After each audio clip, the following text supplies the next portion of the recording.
An aerodynamic whistle is a simple aerophone, an instrument which produces sound from a stream of gas, most commonly air. It may be mouth-operated, or powered by air pressure, steam, or other means. Whistles vary in size from a small slide whistle and nose flute type to a large multi-pipe church organ. Whistles have been around since early humans first carved out a gourd, a branch, and found they could make sound with it. In prehistoric Egypt, small shells were used as whistles.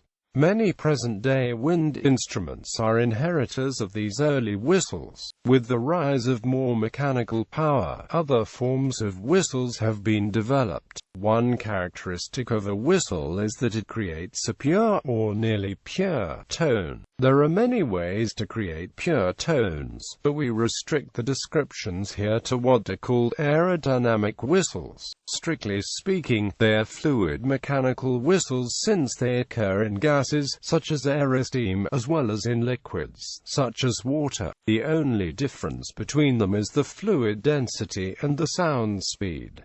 The word aerodynamic whistle is used here since it is in common use. The conversion of flow energy to sound comes from an interaction between a solid material and a fluid stream. The forces in some whistles are sufficient to set the solid material in motion. Classic examples are Aeolian tones that result in galloping power lines, or the Tacoma Narrows Bridge. Other examples are circular discs set into vibration. The whistles described in this article are in a subclass where only the fluid is in motion and there is no significant dependent motion of the interacting solid. Depending on the geometry, there are two basic types of whistles: those that generate sound through oscillations of fluid mass flow, and those that generate sound through oscillations of the force applied to the surrounding medium. Early police whistles. Joseph Hudson set up J. Hudson and Amp Co. in Birmingham, UK, in 1870. With his younger brother James, he designed the Acme City brass whistle. This became the first referee whistle used at association football matches during the 1878-79 Football Association Cup match between Nottingham Forest and Sheffield. Prior to the introduction of the whistle, handkerchiefs were used by the umpires to signal to the players. In 1883 he began experimenting with whistle designs that could produce an intense sound that could grab attention from over a mile away. His invention was discovered by accident, when he accidentally dropped his violin and it shattered on the floor. Observing how the discordant sound of the breaking strings traveled, Hudson had the idea to put a P in the whistle. Prior to this, whistles were much quieter and were only thought of as musical instruments or toys for children. After observing the problems that local police were having with effectively communicating with rattles, he realized that his whistle designs could be used as an effective aid to the work. Hudson demonstrated his whistle to Scotland Yard and was awarded his first contract in 1884.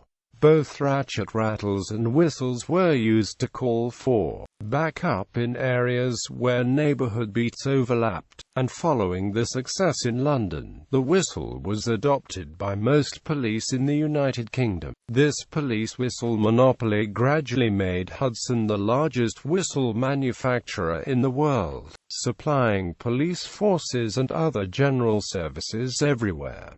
His whistle is still used by many forces worldwide. His design was improved as the Acme Thunderer, the first ever whistle, which remains the most used whistle in the world, for train guards, dog handlers and police officers. For the 1880s and 90s, J. Hudson and Amp Co. began facing greater competition, as other whistle manufacturing companies were established, including W. Dowler and Amp Sons, J. Barrell, R. A. Walton, H. A. Ward and A. de Courcy and Amp Co. In 1987, Ron Foxcroft released the Fox 40 P-less whistle, designed to replace the P whistle and be more reliable. Feedback categories. Aerodynamic whistles rely on the instability of flows and some mechanism downstream to send the disturbance back to the origin to continue the instability. There are several ways that feedback can occur. Category I. The sound from a Category I whistle is primarily a byproduct of source motion. In every case, there is a back reaction of the medium on the source. One example of a weak back reaction is a vibrating iron body in air. The densities are so different the back reaction is often ignored. Back reactions of air on and air source or water on the water source can be different. In many cases, say turbulent jets, the sound created is random and it is convenient to consider the sound to be merely a byproduct of the flow. In this category, the back reaction is insufficient to strongly control source motion, so whistles are not in this category. Category 2. The back reaction of the medium is indeterminate of source motion. In many important cases, linear thinking is fallacious. Unstable fluid motion of the sound generated by it can feed back to the source and control it, much like audio feedback squeal. The basic requirements for a feedback-controlled system are a source of steady power, an amplification mechanism that can convert the steady power to time-varying power, a disturbance which supplies the oscillations to be amplified, a means of generating sound or other oscillatory fluid motion, and a means for feedback of that oscillatory motion, as a disturbance to the input of the amplifier. Whistles are in this category.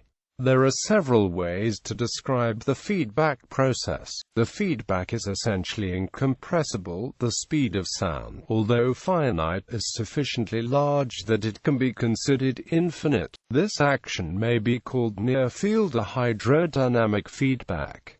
There are a number Class 1 devices. The feedback that causes a stick in a water stream to vibrate or a flag to wave is due to hydrodynamic feedback. Class 2 the feedback is compressible and depends on the speed of sound. This action may be called intermediate field, quasi-compressible feedback. A well-known example is the whole tone, where the feedback distance of a compressible wave is very small as compared to the wavelength of the sound. Class 3 the feedback is compressible and depends on the speed of sound. This may be called far-field or acoustic feedback. The feedback distance of a compressible wave can be an appreciable fraction of the wavelength of the sound. An example is the flute. The figure on the right shows a block diagram of these feedback mechanisms. All aerodynamic whistles operate under one of the classes, stages. There are feedback loops associated with many whistle operations and they are non-linear. Because of the non-linearity, there can be several possible conditions for a given flow speed or geometry. Which of these is dominant is determined by the gain of the unstable flow at a particular frequency and whether the feedback is constructive or destructive. Early studies have used the term stage to describe the possible states of feedback as shown schematically in the figure on the right. As the flow speed increases, the frequency slowly climbs, but then the frequency jumps up abruptly to a higher stage. As the flow speed is later decreased, the frequency slowly decreases but then jumps down abruptly to a lower stage. This pattern is called a hysteresis loop. At any particular flow speed, it is possible for one of several loops to be dominant, depending on how that speed was achieved. In a number of the whistles described here, stage 1 is associated with the development of a single vortex in the distance between initiation of the flow instability and initiation of the feedback signal. Higher stages are associated with more vortices in that distance, hinting that this distance can be an important characteristic dimension. In several whistles, 3 stages have been identified. By blowing hard in some musical wind instruments, stage 1 jumps to stage 2. It is called overblowing. Flow instability. Flow instability is the engine for whistles. It converts steady energy to time-dependent energy. Conversion of laminar flow to turbulent flow is a well-known example. Small disturbances to the laminar flow cause the transition. An example is shown in the figure on the right with the water jet. The laminar two-dimensional jet amplifies small disturbances at the orifice to generate a vortex street. For this case, the flow speed, in terms of Reynolds number, was graphed against the disturbance frequency, in terms of the Strouhal number, for a variety of disturbance amplitudes to reveal the region of instability as shown in the figure on the left. The value of d in the figure represents the ratio of the lateral disturbance displacement to the nozzle width. The disturbances were minute. The disturbance was temporal in the example, but can also be spatial. Transition to turbulence can occur over a rough surface or over an irregular shape, such as an aircraft's boiler. All whistle mechanisms described here are created by temporal disturbances that are in one of the three classes. One important source of instability in a fluid is the presence of a velocity gradient, a shear layer with an inflection point. Thus, fluid instability can be described as a three-dimensional region with flow speed on one axis, disturbance amplitude on the second, and velocity profile on the third. In a whistle, the instability starts at some point in the three-dimensional region and then moves along some path in that region as the local variables change. This makes the comprehensive understanding of whistle instability mechanisms very difficult.